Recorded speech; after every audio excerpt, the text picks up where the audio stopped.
मेरे सामने नहीं है, मैं उनके सामने आई हूँ। वो पहले से विधायक है, मुख्यमंत्री है वहाँ की। मैं गई हूँ उनके वहाँ पर अपना चांदनी चौक के विकास के मॉडल को लेकर। मैं तो सिर्फ विधायक रही 2015 से 20 तक। मेरे विकास का मॉडल 26 जनवरी की झांकियों में जब निकलती है प्रदर्शनी राजपथ से तो देश ने देखा है। और यहाँ का विकास जो है, नर्क की हालत आज कालका जी और दिल्ली को हम दिखा रहे हैं कि मुख्यमंत्री की कॉन्स्टिट्यूएंसी है। बिल्कुल नामांकन वो भरने गई है और कल 14 जनवरी को मैं खुद नामांकन दाखिल करने जा रही हूँ। आज जब अतिशी जी नामांकन दाखिल करने गई तो मैंने देखा तस्वीरों को कि उनके बहुत बड़े काफिले में लोग भारी जाम में चौराहों में जो है वो फंस गए और परेशान हो रहे थे। तो मैंने तय किया कि मेरा नामांकन लोगों को परेशान नहीं करेगा। बिल्कुल अपने कार्यालय का कल मैं उद्घाटन करूंगी। उसमें सर्वधर्म के लोग आएंगे, प्रार्थनाएं होंगी, दुआएं होंगी और बिल्कुल हम लोग अरदास करेंगे। सब कुछ करके अपने कार्यालय में मैं सबके आशीर्वाद से, कार्यकर्ताओं के इजाजत से मैं अकेले एक गाड़ी में अपने वकीलों के साथ अपने नामांकन को दाखिल करने एक गाड़ी के साथ जाऊंगी ताकि भारी जाम और स्थानीय लोगों को, कालका जी के लोगों को कोई परेशानी ना हो। क्योंकि कालका जी में अभी भी हमने देखा है पार्किंग की व्यवस्था नहीं है। सड़कों तक जो है वो छोटे छोटे चौराहे बहुत आते हैं कालका जी में और भारी जाम लग जाता है। सो बस उनको परेशानी ना हो, इसलिए मैं कल कुछ इस तरीके से नामांकन दाखिल करने जाऊंगी। और एक उदाहरण मुझे लगता है हमें पेश करना चाहिए, जो मेरी कोशिश रहेगी बाकियों के लिए भी। संदेश होना चाहिए ना। वायु प्रदूषित हो चुकी है, वाहनों की संख्या इतनी बढ़ गई, भारी जाम में लोग फंस के, जरूरी चीजें हैं। एम्बुलेंस, कल मैं प्रचार कर रही थी, मैंने देखा एक एम्बुलेंस भी फंसी थी, हम लोगों ने उसको निकालने में मदद की। वीडियो आपके सामने है। सो मुझे नहीं लगता है कि जब इमरजेंसी सेवाओं की सख्त किसी को जरूरत हो, जान पर बनी हो, फायर ब्रिगेड, एम्बुलेंस और भी बड़े बुजुर्ग घंटों जाम में ना फंसे कालका जी के लोग। इसलिए मैं बहुत साधारण तरीके से, और मुझे लगता है सबको ऐसा ही करना चाहिए। ताकत, धन और बल, मुझे मालूम है आतिशी मरलीना जी को 17 लाख रुपए डोनेशन मिल गया है। मुझे नहीं मालूम, कालका जी के लोगों ने अपनी गाड़ी, ईमानदारी की कमाई, टैक्स पे किया और सरकारी खजाने में दिया था विकास के लिए। और वो 2000 करोड़ नशे के भ्रष्टाचार में सरकारी रेवेन्यू खजाने को नुकसान हुआ है। आतिशी मरलीना विधायक है, मुख्यमंत्री है, लाखों की तनख्वाहें लेती हैं, लेकिन उन्हें फिर चंदे की जरूरत पड़ी। अलका लांबा पूर्व विधायक है और पूर्व विधायक को 15,000 रुपए की पेंशन मिलती है, जो मुझे मिल रही है 15,000 रुपए की। लेकिन मैं अपनी ईमानदारी की मेहनत कमाई से, ईमानदारी से चुनाव लड़ूंगी।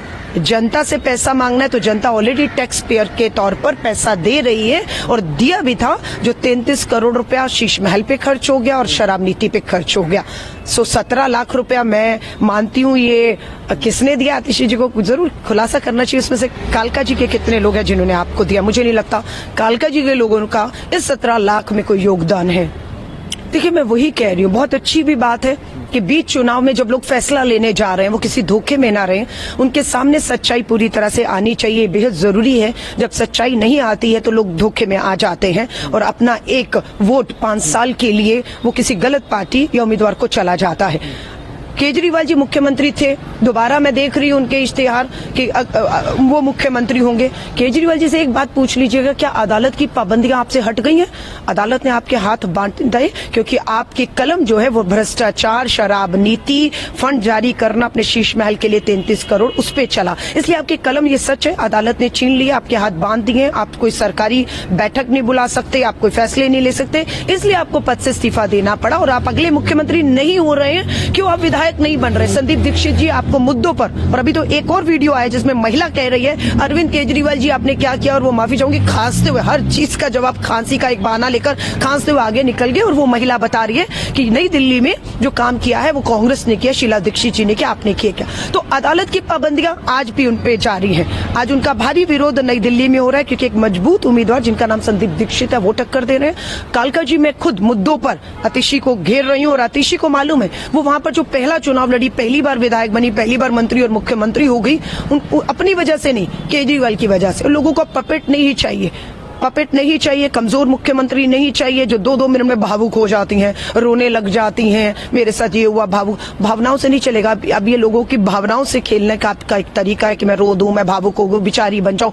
लोगों को कमजोर जनप्रतिनिधि नहीं चाहिए, उन्हें मजबूत चाहिए, जो अगर कहीं कुछ गलत भ्रष्टाचार हो या आपको कहा गया टेम्परेरी मुख्यमंत्री है या आपका अपमान कोई करा तो आप आंख में आंख डालकर उन्हें मुंह तोड़ जवाब दें, क्योंकि ये लड़ाई जनप्रतिनिधि के तौर पर हम जिनकी लड़ाई आधी आबादी खासतौर से महिलाएं उनकी भी है। देखिए ऐसा नहीं मैं खाली आम आदमी पार्टी पे निशाना साधती हूँ, मैं कहती हूँ मैं दिल्ली हूँ, मैं दिल्ली में पैदा हुई पली बड़ी, मैं दिल्ली हूँ, दिल्ली का दर्द मैं महसूस कर पा रही हूँ और उसकी बर्बादी के लिए, उसके दर्द के लिए दोनों दोषी हैं, चाहे भाजपा हो चाहे आम आदमी पार्टी हो। बिल्कुल अरविंद केजरीवाल जी बुरी तरह डरे हुए हैं। 13 में वोट मिला, 15 में मिला, 20 में मिला, पूरा जब लोग कहते हैं शीला दीक्षित जी इतने काम के बाद हार सकते हैं तो केजरीवाल आपने तो कुछ भी नहीं किया है और अब आपको टक्कर देने के लिए कोई और नहीं। शीला दीक्षित जी का बेटा अपनी मां के अपमान का बदला लेने, इलाके का जो विकास है, जो महिलाएं उनको सामना नहीं कर पा रहे, केजरीवाल जी दौड़ जाते हैं, उनका सामना करें, कड़ी टक्कर दे रहे हैं। और बात मैं फिर कहूंगी, नई दिल्ली मेरी नहीं है पर दिल्ली मेरी है और इस दिल्ली को बर्बाद करने में आम आदमी पार्टी और भाजपा ने कोई कोर कसर नहीं छोड़ी है। आम आदमी पार्टी भाजपा की लड़ाई तू मैं मेरी दिल्ली पीसी है। दिल्ली अब थक गई है इनकी लड़ाइयों से, झगड़ों से जो 10 साल से हो रहे हैं, आज बीच चुनाव में भी हो रहे हैं, मुद्दों पर चर्चा नहीं और आगे भी होगा, ये सबको मालूम है। अब लोग मुक्ति चाहते हैं, कांग्रेस एक मजबूत विकल्प था है और उसी की तरफ देख रहे हैं और हम दम से इस लड़ाई को, जनता की लड़ाई को, जनता के मुद्दों पर लड़ रहे हैं। देखिए ये इशू अगर है जाट आरक्षण का तो 10 साल से ये इशू क्यों नहीं था? केंद्र में भाजपा, दिल्ली में आप, 10 साल में कितनी बार जाटों के आरक्षण को लेकर आप सड़कों पर आए अरविंद केजरीवाल जी? कितनी बार इस आरक्षण को लेकर आपने दिल्ली विधानसभा में 10 साल में एक बार भी प्रस्ताव लाके पारित करके भेजा केंद्र सरकार को?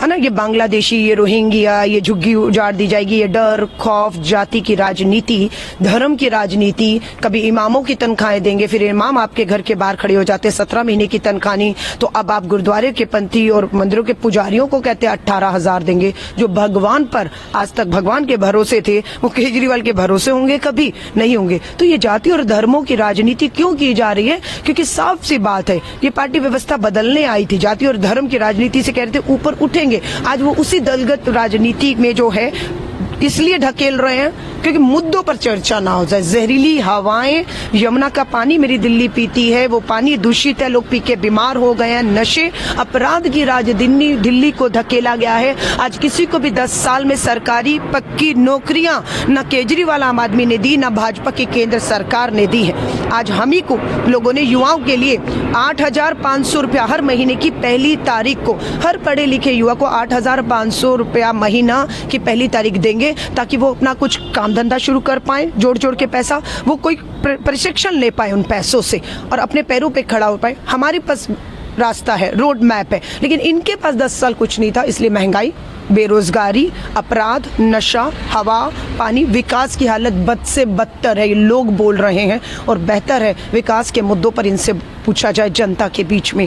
अलका लांबा कालका जी से और दिल्ली में कांग्रेस पूरी ताकत से लड़ी। आज श्री राहुल गांधी जी की पहली बड़ी जनसभा जो है वो ट्रांस जमुना में होने जा रही है। जैसे श्री राहुल गांधी जी, प्रियंका गांधी जी, मल्लिकार्जुन खड़गे साहब निकलेंगे, आपको लाइन और पूरी साफ हो जाएगी। लोगों के जो सवाल हैं जवाब मिलेंगे उन्हें और हम लड़ रहे हैं मजबूती से इस आम आदमी पार्टी से और भाजपा से, ये भी साफ होगा और उतनी ही ताकत कार्यकर्ताओं को मिलेगी।